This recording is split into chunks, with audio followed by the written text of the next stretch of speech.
Bonjour, nous allons voir aujourd'hui le premier cours d'algorithme, l'introduction, et voir les étapes suivantes. Nous commençons d'abord par définir ce qu'est un algorithme, préciser la structure générale d'un algorithme, les différentes grandes parties de l'algorithme, définir ce qu'est une variable, une constante, et les opérations spécifiques à l'algorithme, opérations de lecture, d'affectation et d'affichage. Nous commençons d'abord par le principe général. Étant donné un ordinateur, si on veut que cet ordinateur fasse un traitement et nous fournit des résultats, d'accord, il faudra que on lui fournisse ce qu'on appelle un programme. Ce programme-là, auquel est inséré au niveau de l'ordinateur avec des données et on obtient des résultats. Mais voilà, pour obtenir un programme, qui est défini comme un ensemble d'instructions écrites dans un langage de programmation, il faut d'abord trouver l'idée de la solution du problème. Pourquoi? Parce qu'un programme résout un problème donné.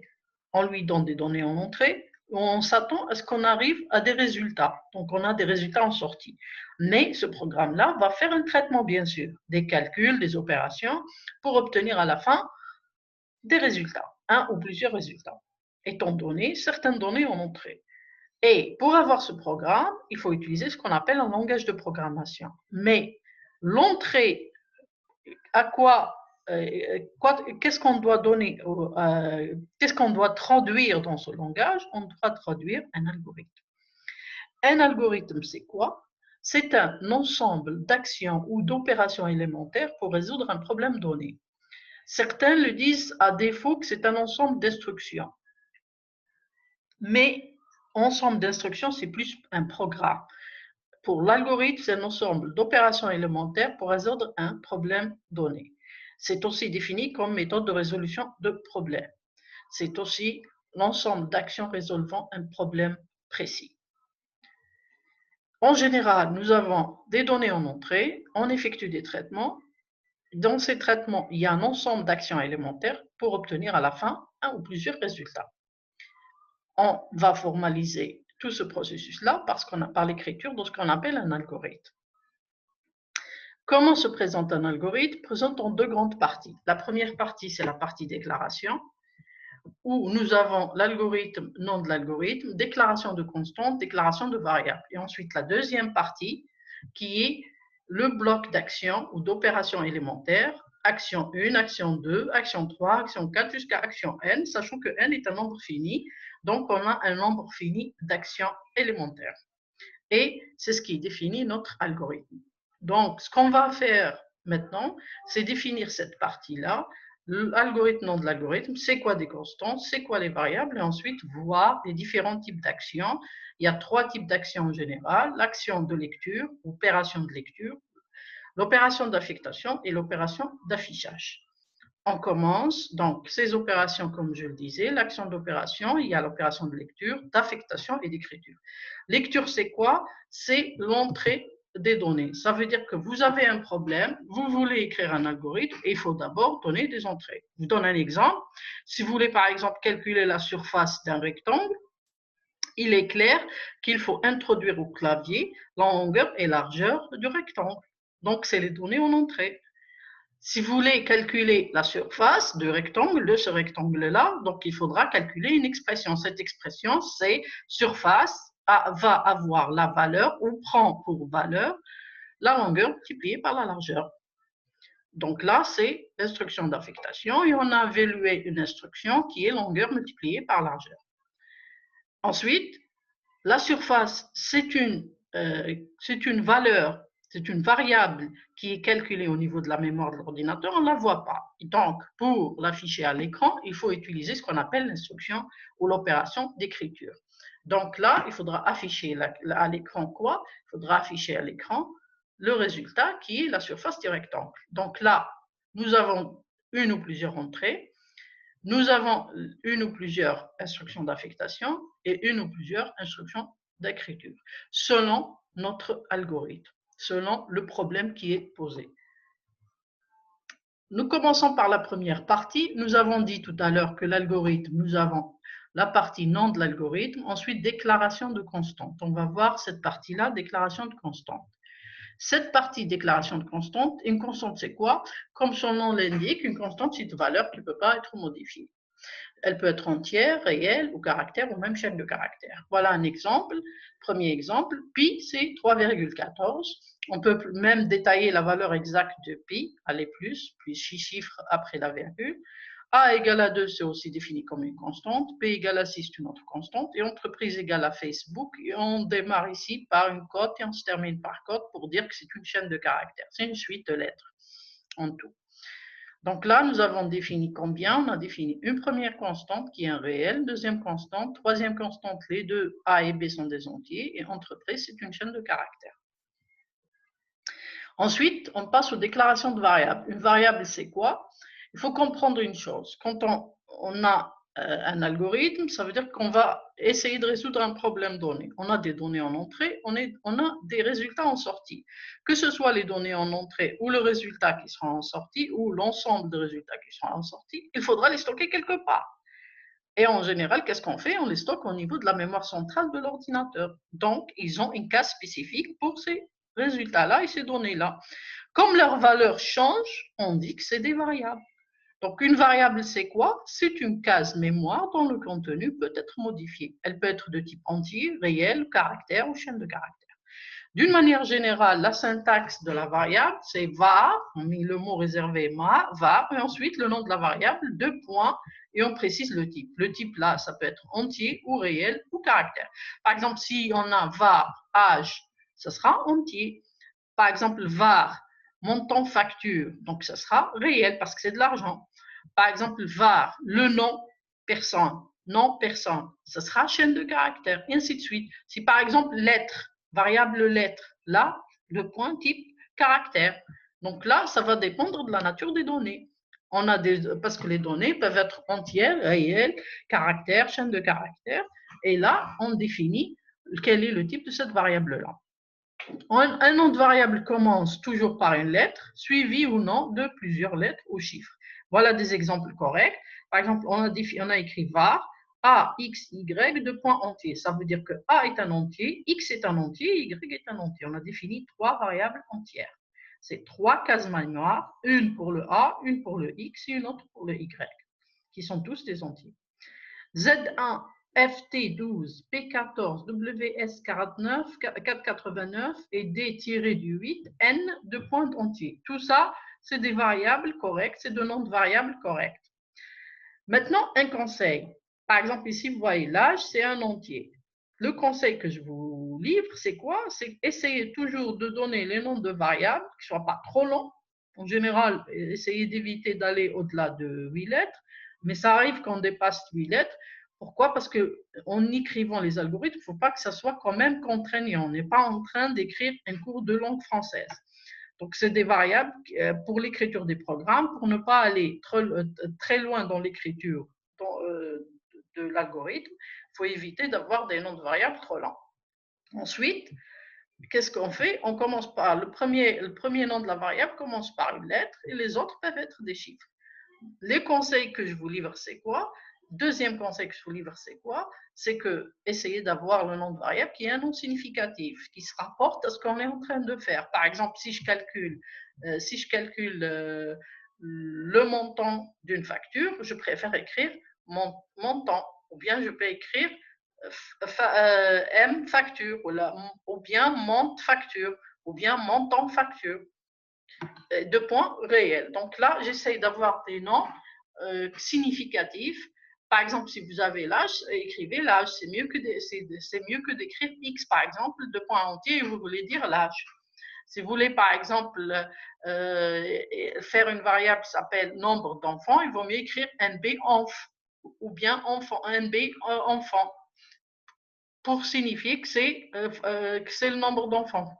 À la lecture, on comprend ce que c'est. Comme l'exemple correct, vous avez ici var un S entier. Là, c'est une erreur. Pourquoi? Parce qu'on a commencé la variable avec un chiffre. Là, c'est faux. Cette partie-là, elle est fausse. Ensuite, Vous avez B, point d'interrogation K. Le point d'interrogation ici, c'est un caractère spécial. On ne peut pas utiliser un caractère spécial pour le nom d'une variable. Et donc là, il faudra supprimer ce point d'interrogation.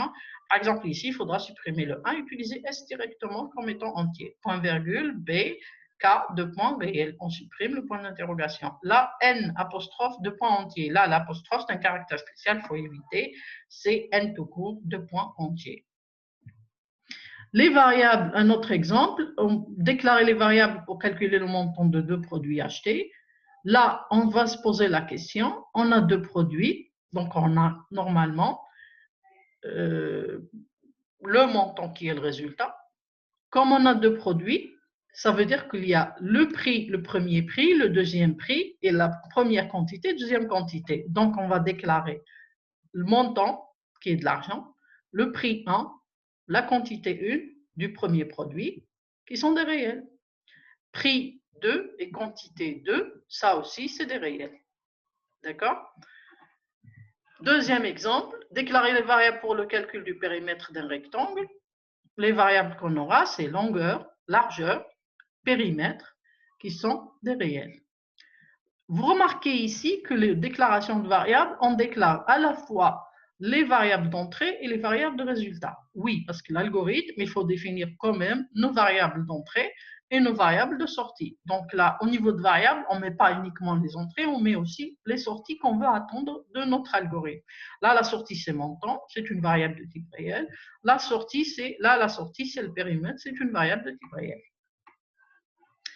En général, comment on déclare? Et pour notre troisième et notre exemple, déclarer de variable entière une constante réelle égale à 5. Donc là, l'algorithme calcule, le nom de l'algorithme c'est calcul, const c égale à 5, comme on a dit qu'une constante réelle, donc c'est pour ça qu'on écrit 0.0, 5.0. Var, c'est pour dire qu'on a des variables, c'est la partie variable, A, deux points entiers, point virgule, B, deux points entiers. Donc, on a une variable A qui est une entière, une deuxième variable B qui est entière. Pourquoi? Parce que déclarer de variables entières. On aurait pu écrire A, virgule, B, deux points entiers. Ça aussi, c'est juste. Remarquez là. Un autre exemple, on veut écrire un algorithme qui calcule la moyenne de deux notes avec chacune un coefficient. Là, qu'est-ce qu'on a? Algorithme calcul moyenne. On va dire deux notes avec chacune un coefficient. Donc, note 1 et note 2, c'est des réels. Et les coefficients en général sont des entiers. Donc, coef1, coef2 sont deux entiers, deux points entiers. On déclare comme étant des entiers. Et pour le calcul de la moyenne, par exemple, il aurait fallu, par exemple, définir une autre variable qui s'appelle moyenne, d'accord, et elle-même réelle. Un algorithme, un autre exemple, on vous demande un algorithme qui calcule la surface d'un cercle. Donc, l'entrée, c'est quoi? C'est le rayon qui est une variable de type réel. La surface est le résultat de type réel. Il faut toujours se poser la question, quand on vous demande un algorithme, 1, quelles sont les entrées? 2, quelles sont les sorties? Ça peut être une ou plusieurs entrées, ça peut être une ou plusieurs sorties. D'accord? Plusieurs résultats. Les sorties, c'est les résultats. Donc, vous avez toujours des entrées, vous avez toujours des sorties. Ça peut être une ou plusieurs entrées, ça peut être une ou plusieurs sorties. Et ensuite, vous avez le traitement à faire. Par exemple, ici, si on veut calculer la surface d'un cercle, la surface, c'est un traitement à faire qui consiste à calculer la constante pi, 3,14, multiplié par le rayon, multiplié par le rayon, c'est-à-dire le rayon au carré. Donc, il faudra introduire le rayon en entrée pour calculer la surface. Et le résultat, c'est quoi? C'est la surface. Voilà comment on écrira l'algorithme. Algorithme calcul cercle, const pi égale 3,14, var rayon et surface de points réels. Donc, on a défini à la fois, déclaré à la fois le rayon et la surface. Le rayon, c'est la variable d'entrée et surface, c'est la variable de sortie, qui sont tous deux des réels. Début de l'algorithme, voilà la fin. On introduit au clavier le rayon. Donc, il faudra introduire au clavier la valeur du rayon. Ensuite, calculer la surface. Ce symbole-là, c'est pour dire prend pour valeur. Surface prend pour valeur pi multiplié par rayon multiplié par rayon. On évite d'écrire rayon au carré. Afficher à l'écran la surface. Donc là, c'est l'action d'affichage qu'on verra tout à l'heure. Donc ça, c'est quoi? C'est l'ensemble d'opérations élémentaires que constitue notre algorithme. Vous voyez bien que la première partie, ça, c'est les déclarations, et ici, c'est le bloc d'action à faire. Nous avons une opération de lecture, une opération de traitement qui est de calcul, et d'affectation et ensuite un affichage. L'action de lecture, c'est quoi? C'est donner aux variables des données numériques, aux caractères, aux chaînes de caractères, au clavier. On commence présent, c'est lire le nom de la variable ou lire variable 1, virgule, variable 2, virgule, variable n. Exemple, introduire au clavier le rayon d'un cercle, on va dire lire rayon. Introduire au clavier la longueur et la largeur d'un rectangle, on va dire lire longueur, point virgule, lire largeur, ou bien on peut écrire lire longueur, virgule, largeur. L'action d'écriture, c'est afficher. Il faut comprendre une chose, que les variables de mémoire, où se trouvent-elles? Au niveau de la mémoire centrale. On ne la voit pas. On ne voit pas ça, le contenu de cette variable-là. Et on a besoin, nous, quand on exécute un programme après, on a besoin de voir le résultat à l'écran. Et donc, on a besoin d'affichage. L'opération d'affichage, c'est l'écriture, c'est l'instruction, c'est l'opération écrire. Donc là, afficher le contenu d'une ou plusieurs variables de type numérique ou caractère ou chaîne de caractères ou clavier. Elle peut aussi afficher un message texte. Par exemple, écrire nom de variable ou écrire variable 1, variable 2, variable n. Là, afficher à l'écran la surface d'un cercle, ce sera écrire surface. Si la valeur de la variable contient la valeur 13,5, 13,15, 50, alors on aura l'écran. L'écran, là, c'est affiché en bleu, c'est 13,5, c'est 13,5. La variable surface, c'est la variable qui se trouve en mémoire, c'est 13,5. Là, on ne la voit pas, elle est au niveau de la mémoire centrale, mais quand on écrit écrire surface, cette instruction-là, elle sera affichée à l'écran. Exemple d'action d'écriture. Alors, afficher à l'écran le message bonjour tout le monde, on va écrire comme ça, écrire, on ouvre la parenthèse et on commence avec une cote et on termine avec une autre cote. Et entre parenthèses, et le contenu entre les cotes, c'est notre message. C'est bonjour tout le monde. Donc, comment ça va être exécuté? Ça va écrire à l'écran bonjour tout le monde. Regardez bien, c'est ce message-là, texte. Donc, l'écriture, ça peut être une variable, donc ce contenu de la variable, ou bien d'un message texte. L'affectation, maintenant, l'affectation, elle consiste à attribuer la valeur d'une variable ou d'une expression à une autre variable. La forme, c'est quoi? C'est nom de variable reçoit expression. Cette expression-là, elle peut être soit une formule mathématique, soit par exemple une valeur constante, soit une autre variable, d'accord? Vous regardez cet exemple, l'algorithme calcul, var A, B, C, c'est des entiers, on a 3 variables entières. Là, au début de l'algorithme, B reçoit 3, C reçoit 5. Ensuite, alors, B reçoit 3, C reçoit 5, A reçoit B plus 2 fois C. Écrire A, B, C. Regardez, B c'est 3, le C c'est 5, et A reçoit B plus 2 fois C, vous avez une addition et une multiplication. Il se trouve que la multiplication est prioritaire sur l'opération d'addition. Donc là, on va faire d'abord la multiplication. Donc 2 fois C, C c'est combien? C'est 5. 2 fois 5, c'est 10. 10 plus B, le B c'est combien? C'est 3. 10 plus 3, c'est 13. 13, on va la mettre où? On va la mettre dans la case de A. Et donc, A va avoir la valeur 13. La case mémoire de A, ça va être 13. Donc, écrire A, B, C, ça va faire quoi? A, c'est le 13, le B, c'est 3, et le C, c'est 5. Voilà l'opération d'écriture. Qu'est-ce qu'elle fait? Écrire A, B, C. Ensuite, A reçoit A plus 2. Le A, c'est 13. D'accord? On l'a calculé. Donc, A reçoit 13 plus 2, c'est 15. Et ce 15-là va écraser la valeur 13 et mettre à la place la valeur 15. Et B reçoit B moins 1. Le B, c'est 3. Donc, 3 moins 1, c'est 2. Donc, le B va écraser, l'affectation va écraser la valeur 3 et va mettre 2 à la place. Écrire AB, ça va être 15 et 2. Ensuite, un autre exemple, algorithme calcul 1. Var x, y, z entier, donc on a 3 entiers, x reçoit 5, y reçoit 3 et z reçoit 6. Écrire x égale, et regardez, c'est entre les codes. Donc il va afficher x égale à l'écran et ensuite la valeur de x qui est 5. Y égale, c'est un message, donc il va écrire tel quel, et ensuite y, c'est la valeur de y, la variable. Donc y égale 3, z égale 6, puisque z égale à 6. Et ensuite, y reçoit y plus 1. Donc, regardez, 5, y égale 3 et z égale 6. Voilà, cette partie-là.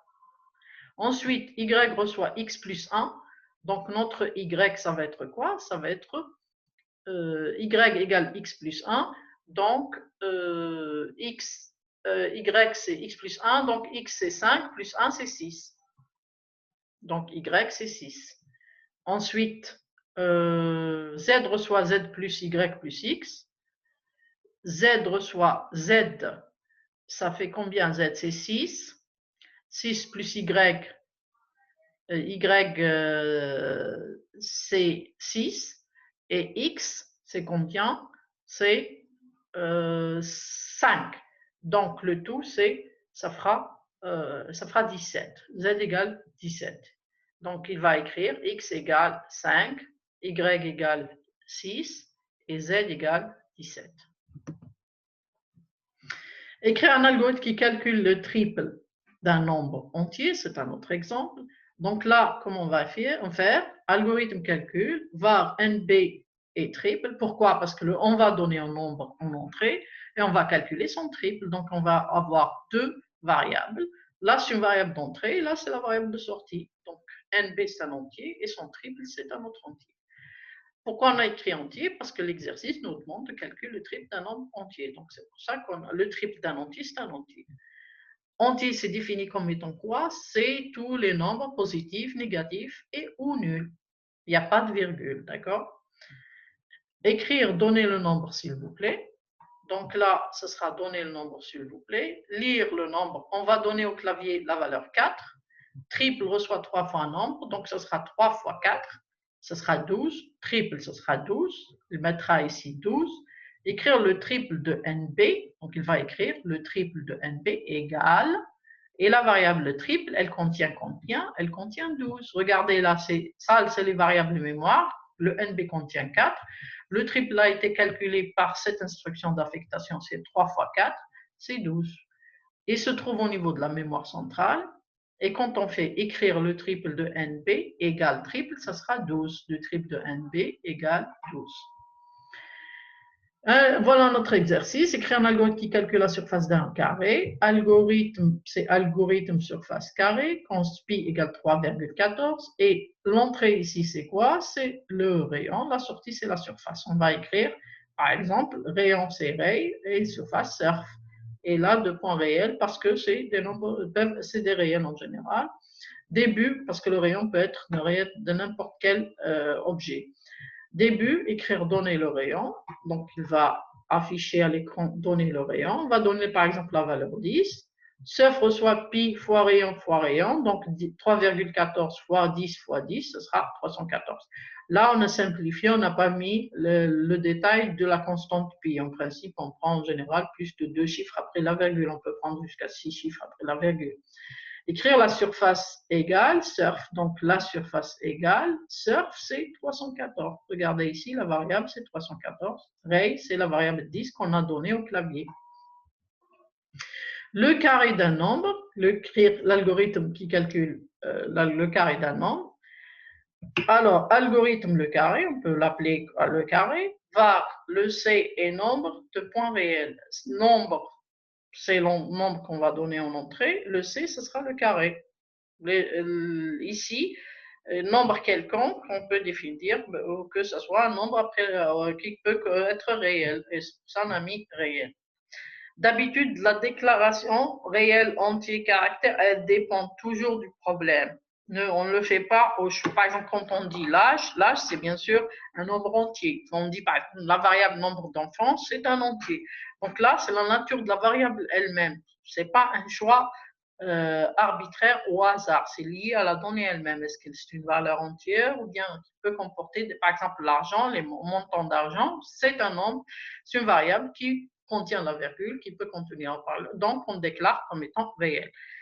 Ici, pour le carré d'un nombre, il peut être réel. Donc, on a déclaré nombre et son carré comme étant de réel.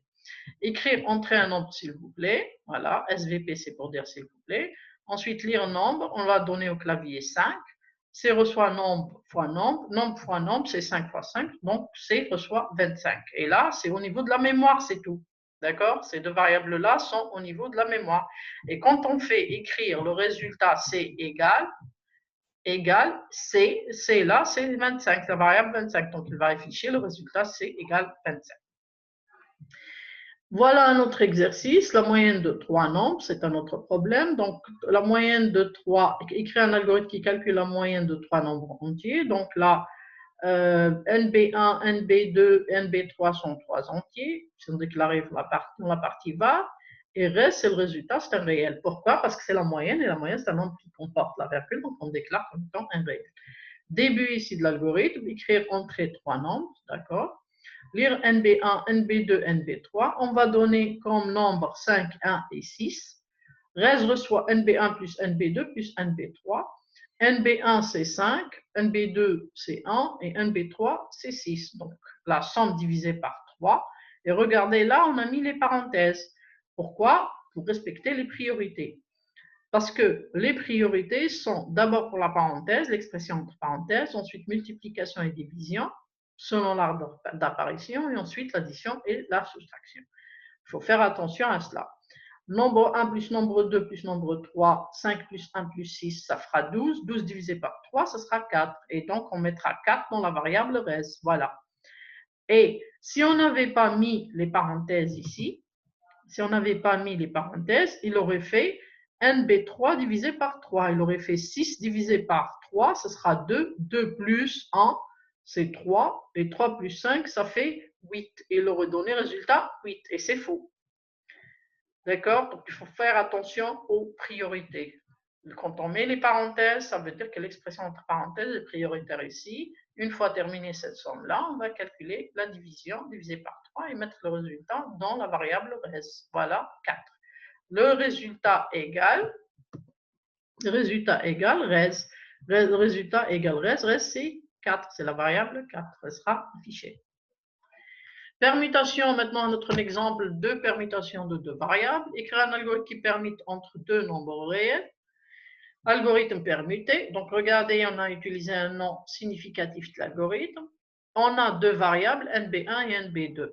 Et TMP, c'est une autre variable qui est aussi un réel. Pourquoi? Parce qu'on a demandé la permutation de deux nombres réels. On pose la question, pourquoi utiliser une troisième variable, TMP, sachant qu'on nous demande que de permuter que deux variables? Le problème est le suivant. Si vous prenez deux verres, l'un contient de l'eau et l'autre qui contient du jus d'orange, si vous voulez permuter entre les deux verres, vous ne pouvez pas directement mettre le verre qui contient de l'eau dans le verre qui contient le jus d'orange. Donc, ce sera un mélange. Il faudra prendre un autre verre intermédiaire, mettre dans le premier verre son contenu dans le verre intermédiaire et ensuite transférer le jus d'orange dans le verre où il y avait l'eau et faire le contraire dans le verre intermédiaire vers le verre qui avait du jus d'orange. Donc la permutation ici, c'est des variables mémoire. Quand on fait une instruction d'affectation, on écrase son contenu. Donc on démarre d'abord, l'entrée c'est quoi? C'est les deux nombres NB1 et NB2. La sortie c'est quoi? C'est les deux nombres NB1 et NB2. Mais attention, les deux nombres sont permutés. Si on commence avec les deux nombres 1 et 6, normalement, les deux nombres 1 et 6, ça va être après 6 et 1. Ça ne va pas être 1 et 6. Donc, TMP reçoit NB1, ça veut dire que TMP va prendre la valeur de NB1 qui est 1. Donc là, ce sera 1. Et vous voyez, on a fait une copie de NB1. Donc, on peut écraser son contenu. On peut faire NB1 reçoit NB2. Voilà, NB1 reçoit NB2, donc reçoit 6. Donc, on a écrasé le 1 et c'est devenu 6. Il n'y a plus ce 1 là. Et ensuite, NB2 reçoit temp, NB2 reçoit temp, NB2, elle reçoit ici, regardez ça, c'est 1, donc NB2 reçoit temp, c'est 1. Regardez là, c'est l'exécution par rapport au temps. Ça veut dire qu'au départ, TMP, ça a été déclaré, mais il n'y avait rien, on n'a mis rien dans TMP. On a mis uniquement dans NB1 et NB2 des valeurs 1 et 6 au clavier. Mais TMP, on n'avait rien mis ici. Mais quand on exécute cette opération-là, NB2 reçoit TMP, c'est à ce moment-là qu'on a mis dans TMP la valeur TMP reçoit NB1, c'est à ce moment-là qu'on a fait on a mis dans TMP la valeur 1, la valeur 1. D'accord? Et on met point d'interrogation pour dire qu'on n'a pas déjà donné une valeur avant l'exécution de cette opération d'affectation. Donc là, on a deux opérations de lecture, un B1 et un B2. On a l'affectation, une affectation, deux affectations, trois affectations, et ensuite l'écriture de nos deux variables, NB1 et NB2. Et on obtient à la fin 6. Donc là, on était obligé d'utiliser une variable intermédiaire, TMP, pour faire le transfert de la permutation entre NB1 et NB2. Parce que si on fait directement NB1 reçoit NB2 sans utiliser une variable temporaire, TMP, si on fait NB1 reçoit NB2, on aura ici dans NB1 6 et dans NB2 6. Donc on aura écrasé le 1. Et si on écrase le 1, on ne pourra plus faire la permutation dans NB2. Donc qu'est-ce qu'on fait? On sauvegarde d'abord la valeur de NB1 dans TMP. Et ensuite, qu'est-ce qu'on fait? On transfère ce 6-là vers le NB1. Et après, qu'est-ce qu'on fait? On transfère le TMP qui est la valeur de départ de NB1 et on en met dans NB2. Et là, on peut faire la permutation correctement. Pour le calcul, ici, le calcul pour un rectangle, écrire un algorithme qui calcule le périmètre d'un rectangle. Alors, l'algorithme calcul, nous avons montré la longueur et la largeur. On a écrit long et large. On peut utiliser ce nom-là de variable. Pair pour dire périmètre. C'est des réels parce que le rectangle peut être différentes longueurs, donc peut être des réels. En général, c'est des réels. Lire longueur et largeur. Pair, c'est périmètre. Reçoit, c'est l'instruction d'affectation. 2 fois longueur plus largeur.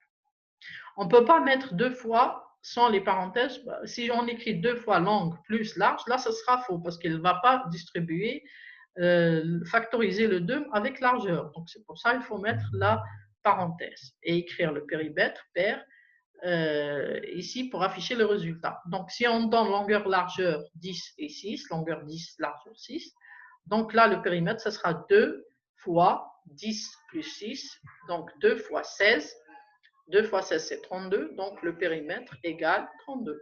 La variable périmètre, c'est 32, et elle sera affichée à l'écran, le périmètre égale 32.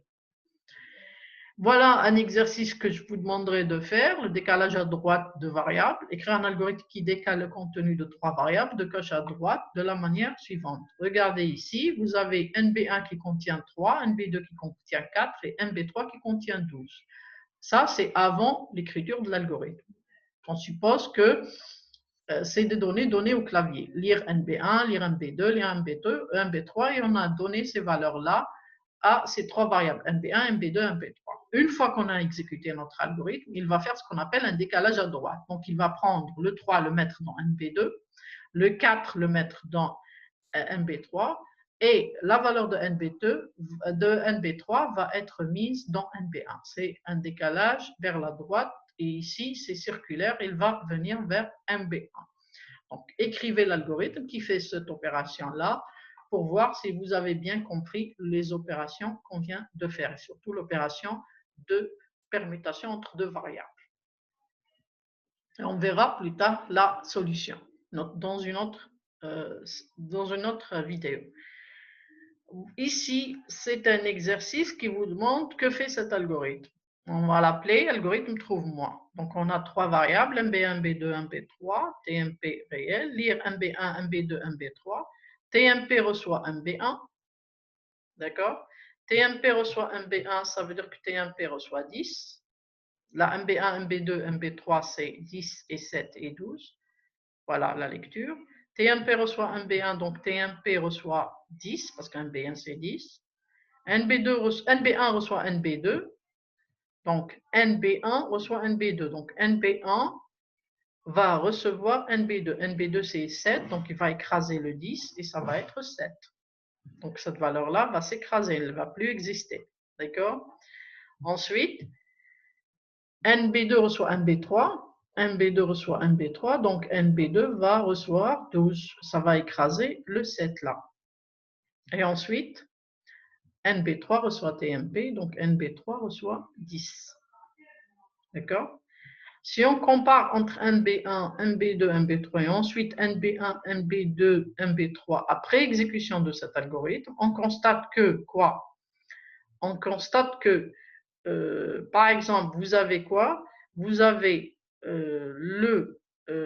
c'est un décalage qui est fait donc vers quoi? Qui est décalage vers la gauche. Parce que le 7 est venu, le 7 là, il est venu vers NB1.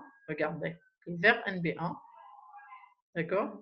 Le 12 vers NB2 et le NB3 a reçu la valeur de NB3. Ça veut dire qu'il y a un décalage dans ce sens-là, vers la gauche. D'accord?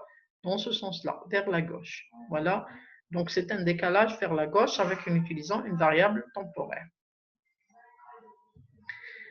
Le prochain cours va porter sur les structures de contrôle et on va voir d'autres exemples d'algorithmes, mais on va insister sur les instructions de contrôle, les opérations de contrôle, si, sinon, si, les différents cas d'exemple. On se verra dans le prochain cours. Merci de votre attention. Et à la prochaine.